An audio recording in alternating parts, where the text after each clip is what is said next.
The insult was casual, but it burned like acid. I had protested, just once, that my family hadn't been invited to the barbecue.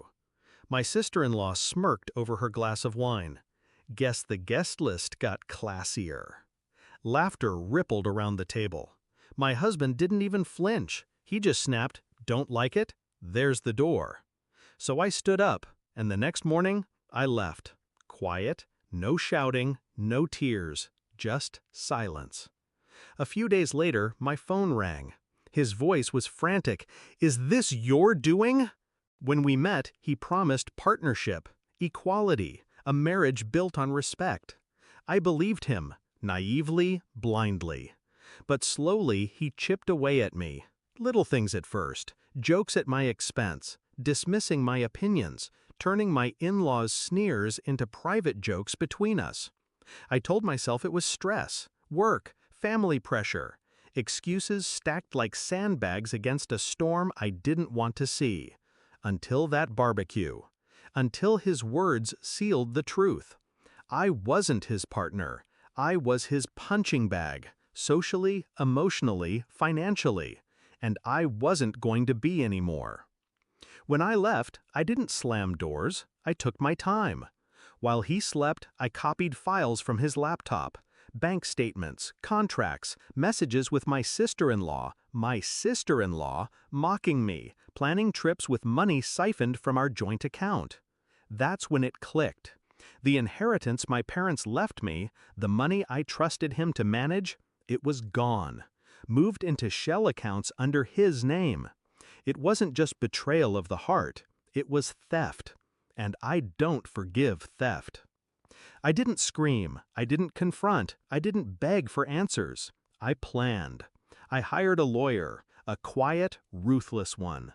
We built a case. Every transfer, every hidden account, every message. A trail of digital fingerprints pointing to him. At the same time, I played the dutiful wife from a distance. Polite texts, empty pleasantries, enough to keep him blind. Because revenge is best served when the target doesn't see the knife until it's already inside. Step 1, freeze the accounts. I had proof the money was mine. One court order, and suddenly his fun money vanished. Step 2, the house.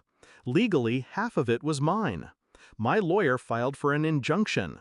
He couldn't sell, couldn't refinance, couldn't touch it without my signature. Step 3, exposure.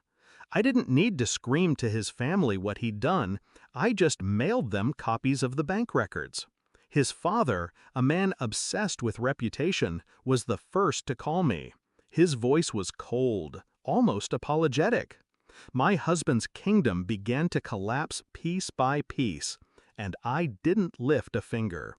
Not visibly. The phone call came 3 days later. His voice cracked with desperation. "Is this your doing?" I let silence stretch, the kind that gnaws at nerves.